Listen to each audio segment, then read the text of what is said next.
To learn to live the off-grid lifestyle and to be inspired to live your dreams, click subscribe so you don't miss anything. Click the bell notification. It's all free. So I've made a couple videos when I've been tilling up the yard using my lawnmower and a tiller. I've pulled the tiller around with the lawnmower, and I did this in the past. It works great. Really takes the stress off the body. Now, if I had a plow, I probably would plow it first and it'd be a lot easier, but I don't have a plow. I'm not going to buy a tractor, and I'm not going to hire anybody to come out and plow it, so I just use the tiller.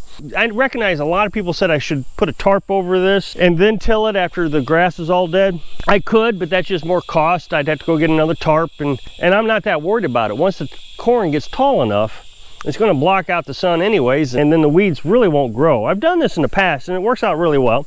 Now, I am not a gardener. I do not like to garden.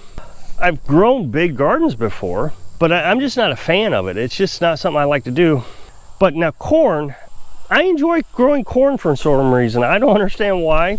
So I'm pretty excited about growing corn next year. Now, of course, I got a lot of work to do this winter. I need to cut all this down because, as you know, last year we had to do a little experiment. Last year we grew a garden and it didn't grow worth a darn. This year we grew a garden and it did much better. But you can see over here, I've cleared all that out. So it got evening time sun. Over here is the woods. This is east. Sun comes up in the east and sets in the west. The garden did just fantastic this year. Well, the same thing with the corn. It's not going to get enough sun if I don't clear that out. We just bought this tiller. Now, as I said, what I do is I hook a chain up to the lawnmower, and then I hook a chain up to the tiller.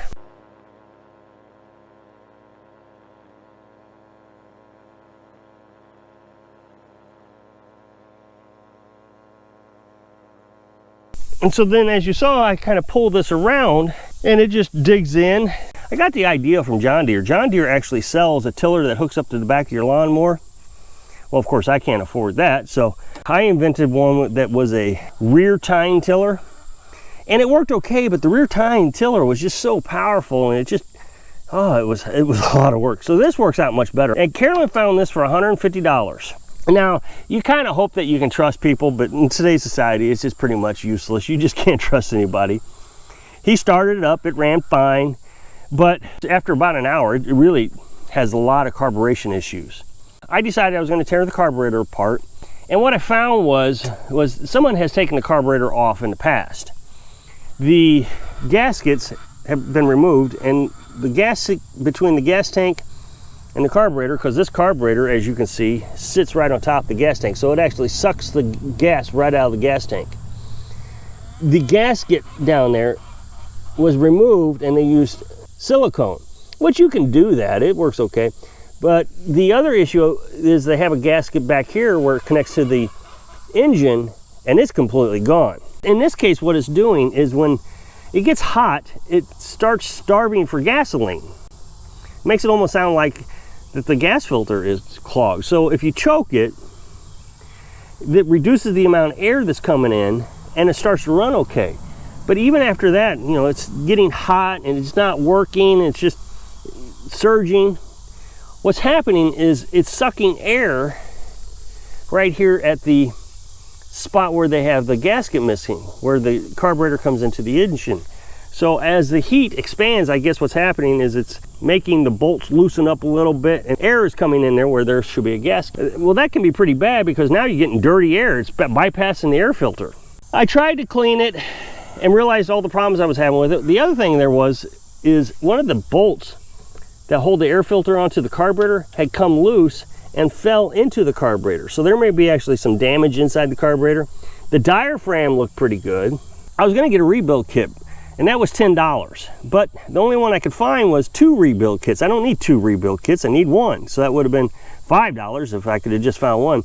And then I found this carburetor for $20. It's a aftermarket carburetor, but all the reviews on Amazon showed that it was a great carburetor.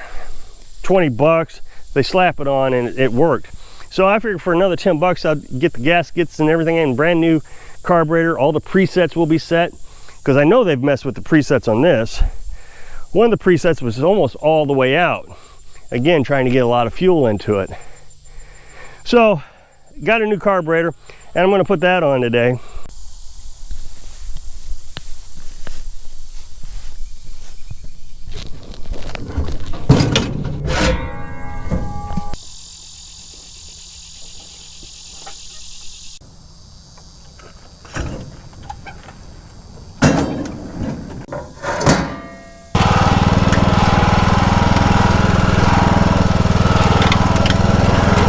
So when I bought it, the oil was filthy. I don't know when it had been changed last. Obviously it was used. So I think I'm going to change it again, even though it's only got about 3 hours on the oil, because since it was sucking in dirty air through that carburetor by the engine, that dirty air is now mixed in with the oil, and all that dirt's in the oil. So I'll go ahead and change it just to preserve the life of the engine as long as I can.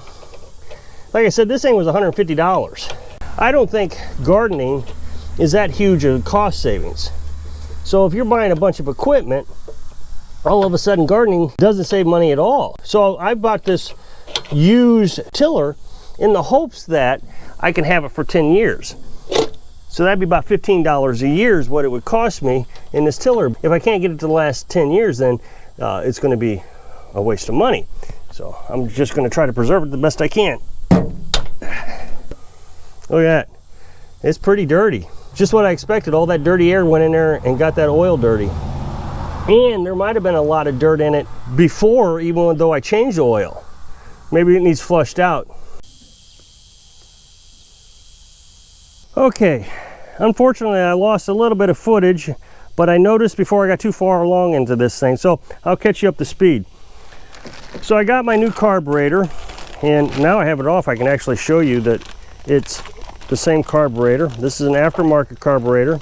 And so I just took off the air filter and a couple screws. Here's the gaskets that come with it. I've got all the linkages taken off. Now, that's probably the hardest part about this carburetor, is taking the linkages off. So make sure you record what you've done so you can remember how to do it. Of course, if you lose your footage, then you just got to do it from memory. Fortunately, this is the second time I've done it, so this will be easy for me. I don't think I'll have any problems. One of the things I had to do was I had to take off the muffler right here, because there's a bolt right here that's in the way of that the muffler's in the way. Now, the other thing I suggest is doing this on a place where you can't lose any of your components. I dropped this, which is the gasket to the muffler. If I'd have been doing it in the yard, I'd have lost it. So I do it in a wagon. The wagon is multi-purpose. I use it for everything, including my workbench. Of course, a lot of people are going to have a garage to work from, but I'm a minimalist, and I try to multi-purpose things, and so the wagon is a multi-purpose item. So I'm going to continue to remove the carburetor. I got a couple more bolts here, and I think that should be it. That should be able to come right out.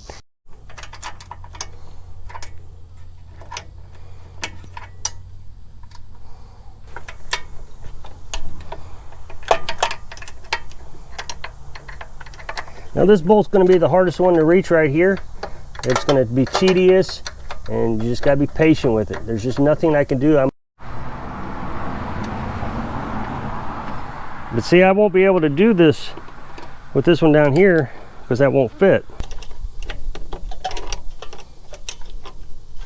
Okay, so I think I got all the bolts removed. So now this has to come out of the gas tank. Takes a little bit of manipulation to figure out how to get that off.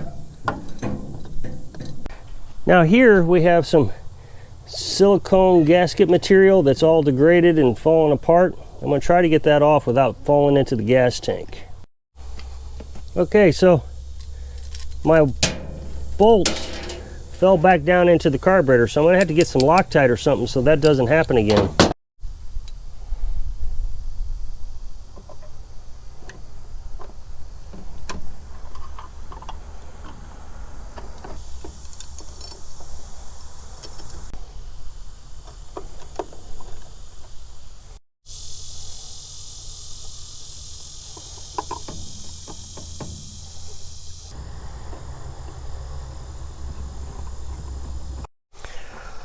Okay, so I've got all the linkages hooked up here. So the only thing I got left is the throttle control, which is not a big deal. This is just 2 linkages. I got one linkage here that I got to put on to here, and then this slides right into there. Then I screw this down and that's done. Okay, so the carburetor's on. All the linkages are working. I got the choke. The choke's a little different. On this choke, it didn't have a little spring here. There's a spring on this one. This choke didn't have a spring. It was just free floating. So, I mean, it's no big deal. It's just, that's what happens with aftermarket is, on aftermarket, they have to adapt it for several different types of machines. So the throttle works. So I got to put the muffler back on and the air filter.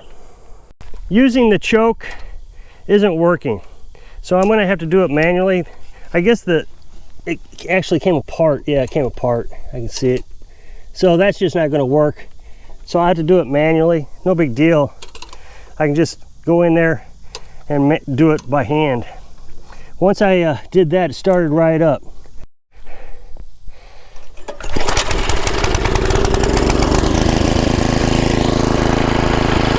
Okay, so there's no surging now, so this is really good news.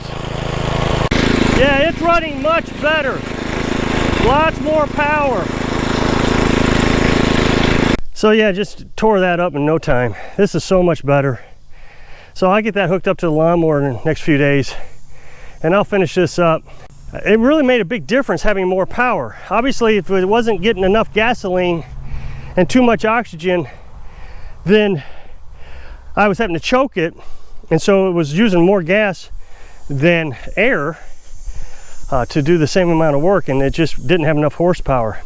I hope I can inspire you to think small, but dream big. Thanks for watching.